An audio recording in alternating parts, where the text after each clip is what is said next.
January to June का जो series हम लोग स्टार्ट किए हैं उसका जो है 40 तक जो है 2 पार्टों में क्वेश्चंस कवर कर लिए हैं। अब आज का सेशन में जो हम लोग 40 से आगे का क्वेश्चंस का डिस्कस करेंगे। ठीक है, ये मोस्ट इंपोर्टेंट करेंट अफेयर है। ठीक है, तो आप ज़रूर इसका लाभ उठाएंगे। ठीक है, तो चलिए वीडियो को स्टार्ट करते हैं। और यदि ये चीज़ें आपको हेल्पफुल लगे तो इस वीडियो को जो है लाइक और एक सब्सक्राइब जरूर करिएगा। ठीक है, चलिए स्टार्ट करते हैं। तो आज का हमारा क्वेश्चन 41 नंबर से स्टार्ट होता है।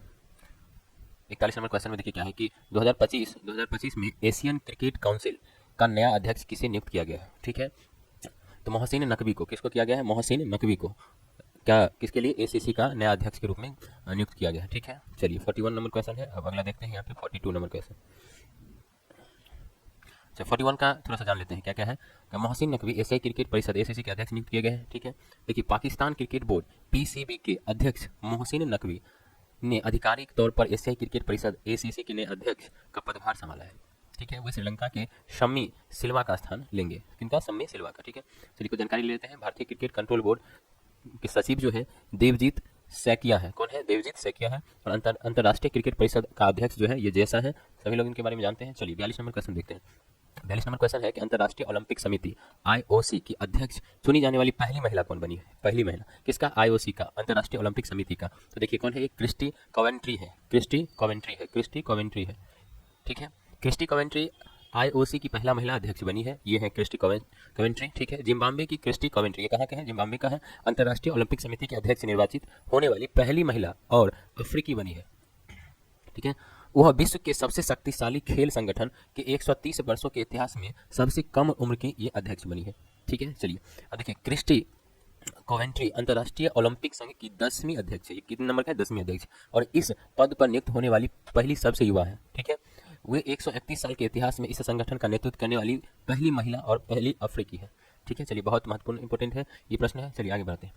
43 नंबर, पोप बनने के बाद रॉबर्ट फ्रांसिस प्रीवोस्ट ने कौन सा पोप नाम चुना? ठीक है, तो देखिए इनका है कि लियो 14। कौन है? लियो 14 है ये नाम इन्होंने चुना। ठीक है, चलिए इनके बारे में थोड़ा सा जान लेते हैं आगे। ठीक है, लियो 14 रॉबर्ट फ्रांसिस प्रीवोस्ट सबसे पहले अमेरिकी पोप चुने गए हैं। ठीक है, अब देखिए कार्डिनल रॉबर्ट फ्रांसिस प्रीवोस्ट ये इनका पूरा नाम है, जिन्हें अब पोप लियो 14 के नाम से जाना जाता है। ठीक है, संयुक्त राज्य अमेरिका से पहले पोप है, पहले पोप है ये। शिकागो के 69 वर्षीय व्यक्ति को वैश्विक अनुभव वाले नेता के रूप में जाना जाता है। उन्होंने अपना अधिकांश कैरियर दक्षिण अमेरिका में एक मशीनरी के रूप में बिताया है और हाल ही में बिशप नियुक्तियों के लिए एक शक्तिशाली वेंटिंगटन कार्यालय का नेतृत्व किया है। ठीक है, चलिए आगे 44 नंबर क्वेश्चन को देखते हैं। मई 2025 में पाकिस्तान में फील्ड मार्शल के पद पर किसने पद उन्नत किया है? तो ये क्या है? आसिम मुनीर। कौन? आसिम मुनीर ने। ठीक है, देखिए आगे इनके बारे में थोड़ा सा जान लेते हैं कि पाकिस्तान के सेना प्रमुख आसिम मुनीर को फील्ड मार्शल के पद पर पदोन्नत किया गया है। ठीक है, पाकिस्तान की संघीय सरकार ने 20 मई 2025 को एक नाटकीय कदम उठाते हुए, कैसा कदम है? नाटकीय कदम है, उठाते हुए सेना प्रमुख COAS जनरल आसिम मुनीर को फील्ड मार्शल के पद पर पदोन्नत किया है। ठीक है, जो देश का सर्वोच्च सैन्य पद है। यह पद अत्यंत दुर्लभ है। पिछली बार 1959 में जनरल अयूब खान को ये दिया गया था। ठीक है, चलिए महत्वपूर्ण कुछ तथ्य इनके संबंधित। याल जमीर ने इजराइल रक्षा बल IDF के 24वें कमांडर के रूप में पद संभाला है। ठीक है, ये इनके बारे में है, याल जमीर के बारे में। ठीक है, चलिए अब इनके बारे में थोड़ा सा जान लेते हैं कि याल जमीर ने लेफ्टिनेंट जनरल हरजी हलेवी की जगह ली है। किनकी? हरजी हलेवी की जगह ली है। ठीक है, उन्होंने 7 अक्टूबर 2023 को हमास के हमले को रोकने में सेना की विफलता के कारण इस्तीफा दे दिया था। ठीक है, कमान संभालते हुए जमीर ने सेना को जीत की ओर ले जाने, अति रूढ़िवादी समुदाय के सदस्यों को भर्ती करने और गाजा पट्टी में हमास आतंकवादी समूह द्वारा अभी भी बंधक बनाए गए सभी लोगों को वापस लाने में के लिए कसम खाए है। ठीक है, चलिए अगला जानकारी लेते हैं। अनीता आनंद जो है को कनाडा की पहली हिंदू विदेश मंत्री के रूप में शपथ ली है। कौन? अनीता आनंद। चलिए कनाडा के प्रधानमंत्री मार्क कार्नी ने अपने नए मंत्रिमंडल में अनीता आनंद को विदेश मंत्री के शक्तिशाली पद पर नियुक्त किया है। अनीता आनंद ओकविले ईस्ट से सांसद है। कहाँ से है? ओकविले से। मार्क कार्नी ने 3 और भारतीय मूल के राजनेताओं को कैबिनेट मंत्री के रूप में नियुक्त किया है। ठीक है, मनिंदर सिद्धू अंतर्राष्ट्रीय व्यापार मंत्री हैं। रूबी सहोता ये जो है अपराध से निपटने के लिए राज्य सचिव हैं। और अंत में रणदीप सराय अंतर्राष्ट्रीय विकास के लिए राज्य सचिव। इन सभी की जोड़े पंजाब से है। कहाँ से हैं? सभी पंजाब से हैं। ठीक है, चलिए आगे देखते हैं नेक्स्ट। चलिए क्वेश्चन नंबर हाँ, अभी कुछ और इन्फॉर्मेशन है, थोड़ा उसको देख लेते हैं। सुजैन ले ऑस्ट्रेलिया में पहली महिला विपक्षी नेता बनी है। कौन? सुजैन ले। तो इनके बारे में थोड़ा जानते हैं। ऑस्ट्रेलिया में सुजैन ले को लिबरल पार्टी का नेता नियुक्त किया गया है, जो 80 साल के इतिहास में संघीय पार्टी का नेतृत्व करने वाली पहली महिला बन गई है। सुजैन ले ने पीटर डटन से यह पद संभाला है। ठीक है, नेक्स्ट इन्फॉर्मेशन देखिए क्या है कि एलन मस्क के बारे में। एलन मस्क DOGE के सरकारी दक्षता विभाग से इस्तीफा दे दिया है। ठीक है, क्या है ये? अंतरिक्ष और प्रौद्योगिकी के क्षेत्र में अरबपति एलन मस्क ने घोषणा की कि सरकारी दक्षता विभाग DOGE के प्रमुख के रूप में उनका कार्यकाल समाप्त हो गया है। ठीक है, श्री मस्क ने फिजूल खर्ची को कम करने के अवसर के लिए जो है अमेरिकी राष्ट्रपति डोनाल्ड ट्रंप को धन्यवाद दिया है। ठीक है, डोनाल्ड ट्रंप प्रशासन में एलन मस्क की भूमिका जो है हमेशा अस्थायी रही है, जिसका निश्चित कार्यकाल 20 जनवरी से 30 मई तक 130 दिनों का था। ठीक है, चलिए अब जो है हम लोग पढ़ेंगे ब्रांड एम्बेसडर के बारे में। ठीक है, तो चलिए अगला क्वेश्चन है ब्रांड एम्बेसडर से संबंधित। 45 नंबर क्वेश्चन देखिए, हाल ही में किस बॉलीवुड अभिनेत्री को मालदीव पर्यटन के लिए वैश्विक ब्रांड एम्बेसडर नियुक्त किया गया है? तो यह है कैटरीना कैफ को। किसको? कैटरीना कैफ को नियुक्त किया गया है। बॉलीवुड अभिनेत्री कैटरीना कैफ को मालदीव पर्यटन के लिए वैश्विक ब्रांड एम्बेसडर नियुक्त किया गया है। ठीक है, चलिए इनके बारे में थोड़ा जान लेते हैं।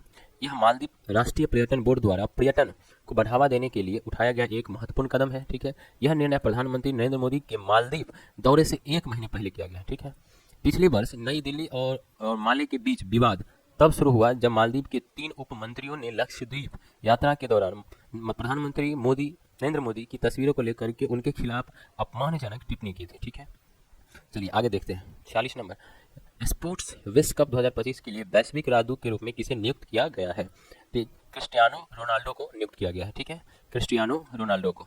ठीक है, चलिए थोड़ा सा जानते हैं। ये है क्रिस्टियानो रोनाल्डो को स्पोर्ट्स विश्व कप 2025 के लिए वैश्विक राजदूत नियुक्त किया गया है।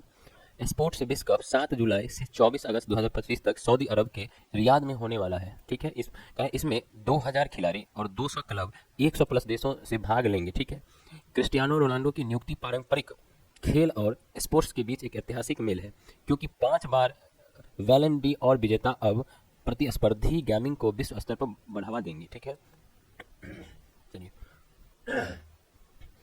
2025 में कर्नाटक का वन राजदूत किसे नियुक्त किया गया है? तो अनिल कुंबले को किया गया है। कहाँ का? तो देखिए कर्नाटक का वन राजदूत अनिल कुंबले को किया गया है। अनिल कुंबले को कर्नाटक का वन राजदूत नियुक्त किया गया है। ठीक है, कर्नाटक के मूल निवासी, ठीक है, अपूर्व भारतीय क्रिकेट के कप्तान को न केवल मैदान पर उनकी उपलब्धियों के लिए जाना जाता है, बल्कि वन्य जीव संरक्षण के प्रति उनकी दीर्घकालिक प्रतिबद्धता के लिए भी जाना जाता है। ठीक है, उन्होंने बिना किसी पारिश्रमिक के राजदूत बनने पर सहमति जताई। ठीक है, चलिए अगला 48 नंबर क्वेश्चन देखते हैं। निम्नलिखित में से कौन फिट इंडिया कार्निवल आइकन है? कौन है? तो यह है आयुष्मान खुराना। क्या है ये? फिट इंडिया कार्निवल आइकन है। कौन है? आयुष्मान खुराना है। देखिए खेल मंत्री मनसुख मंडाविया द्वारा दिल्ली के फिट इंडिया कार्निवल का उद्घाटन किया गया है।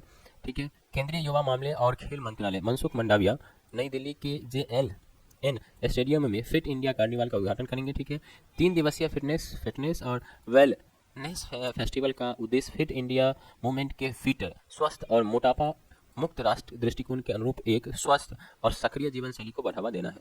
उद्घाटन में युवा मामले और खेल राज्य मंत्री रक्षा खंडसे और बॉलीवुड अभिनेता आयुष्मान खुराना भी शामिल होंगे। चलिए अगला प्रश्न देखते हैं हम लोग यहाँ से। हाँ, 49 नंबर क्वेश्चन देखते हैं कि विजन 2020 इंडिया के सद्भावना राजदूत गुडविल एम्बेसडर के रूप में किसे नियुक्त किया गया है? तो देखिए कृष्णमाचारी श्रीकांत है। कृष्णमाचारी श्रीकांत ये है। ठीक है, सद्भावना राजदूत किसका है? विजन 2020 इंडिया का। ठीक है, प्रसिद्ध बल्लेबाज कृष्णमाचारी का श्रीकांत की विजन 2020 इंडिया का सद्भावना राजदूत नियुक्त किया गया है। ठीक है, यह घोषणा चेन्नई के शंकर नेत्रालय में एक विशेष कार्यक्रम के दौरान जो विजन 2020 दृष्टि का अधिकार भारत कार्यक्रम का एक प्रमुख भागीदार है। विजन 2020 इंडिया एक पहल है जिसका उद्देश्य देश में टाले जा सकने वाले अंधेपन को खत्म करना है। चलिए ब्रांड एम्बेसडर से रिलेटेड कुछ ये चीज़ें को फटाफट देख लेते हैं महत्वपूर्ण। दुबई स्पोर्ट्स काउंसिलिंग का जो ब्रांड एम्बेसडर है वो है सानिया मिर्जा और हरभजन सिंह। ठीक है, मालदीव पर्यटन अभी देखें कैटरीना कैफ के बारे में। फर्स्ट स्पोर्ट्स विश्व कप क्रिस्टियानो रोनाल्डो है। उसका कर्नाटक का वन राजदूत अनिल कुंबले हो गया। ICC champion trophy 2025 Shikhar Dhawan है। ठीक है, फिट इंडिया आइकन और फिक्की फ्रेम्स आयुष्मान खुराना जी हैं। ठीक है, और पहला खो खो वर्ल्ड कप 2025 का ब्रांड एम्बेसडर जो है सलमान खान और टाइगर श्रॉफ है। थाईलैंड पर्यटन के ब्रांड एम्बेसडर सोनू सूद हैं। फेडरल बैंक के ब्रांड एम्बेसडर विद्या बालन हैं, और ओडी इंडिया का नीरज चोपड़ा, और विजन 2020 इंडिया के सद्भावना राजदूत कृष्णमाचारी श्रीकांत हैं। ठीक है, चलिए अब कुछ आगे की जानकारी है। जसप्रीत बुमराह स्केचर्स के ब्रांड एम्बेसडर हैं। ठीक है, दुनिया के सबसे बेहतरीन तेज गेंदबाजों में से एक माने जाने वाले बुमराह अब स्केचर्स क्रिकेट फुटवियर में प्रतिस्पर्धा करेंगे और ब्रांड के मार्केटिंग अभियानों में शामिल होंगे, जो इसके प्रदर्शन, जीवन शैली, संग्रह दोनों को बढ़ावा देगा।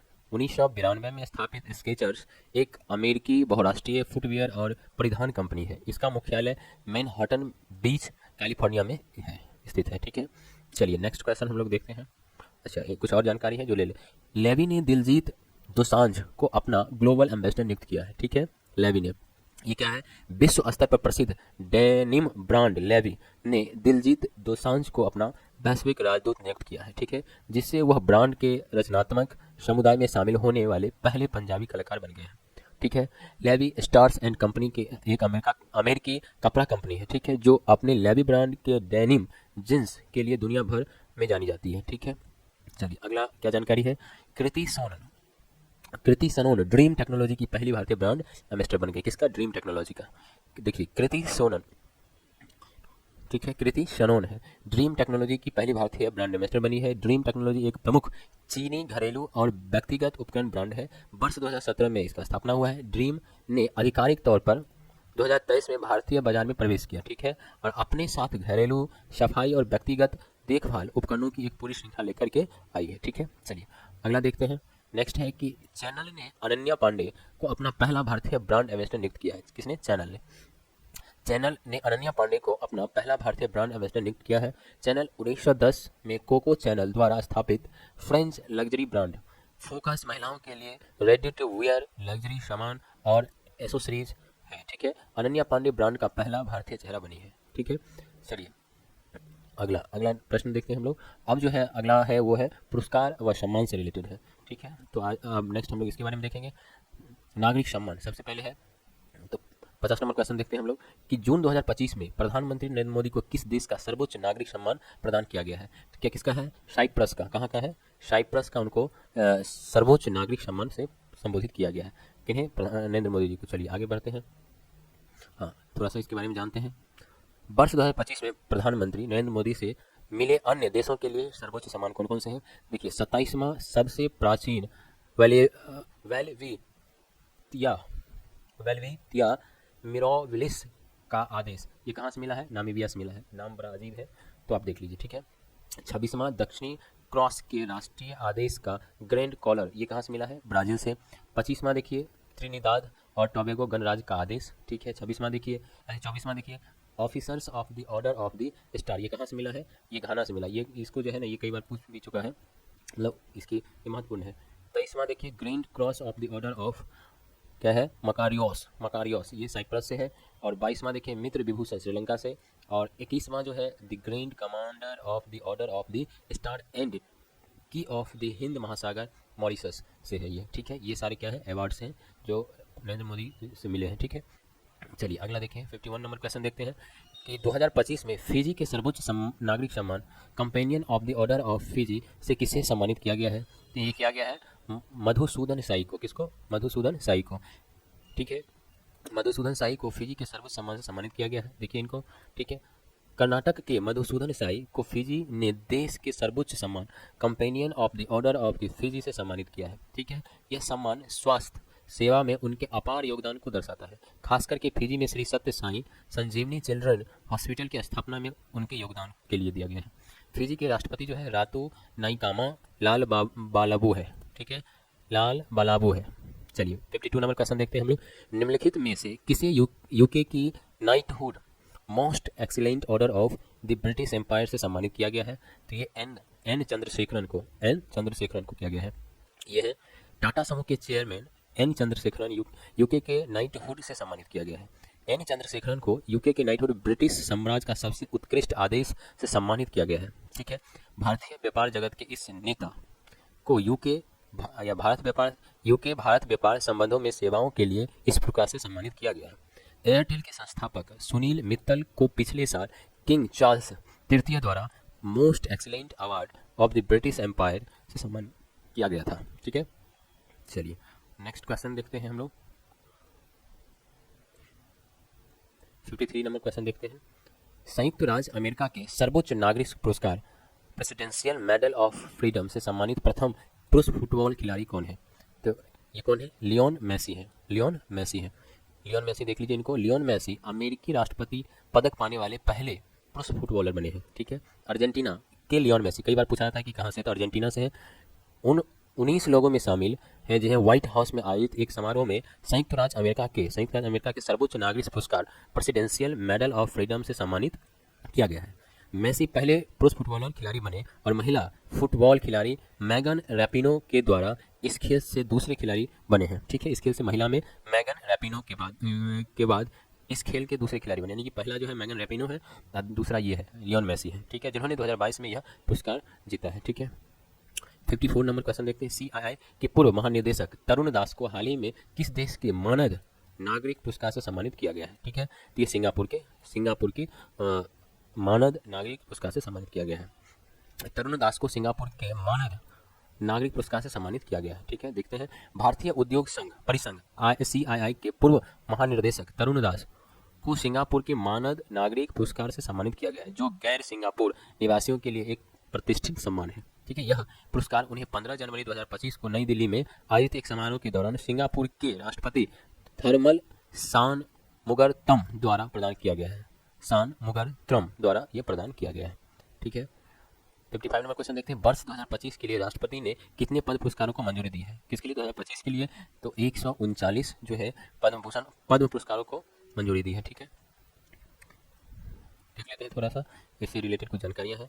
ठीक है, वर्ष 2025 के लिए राष्ट्रपति ने 139 पद्म पुरस्कारों को मंजूरी दी है, जिसमें एक युगल मामला की भी शामिल है। द्वितीय मामले में पुरस्कार को एक माना जाता है। ठीक है, तो एक माना जाता है। देखिए दूसरा क्या है, इस सूची में 7 जो है क्या है, पद्म विभूषण है, 19 पद्म भूषण है और 113 पद्मश्री पुरस्कार शामिल है। ठीक है, 7 जो है पद्म विभूषण, 19 पद्म भूषण और 113 पद्मश्री पुरस्कार शामिल है।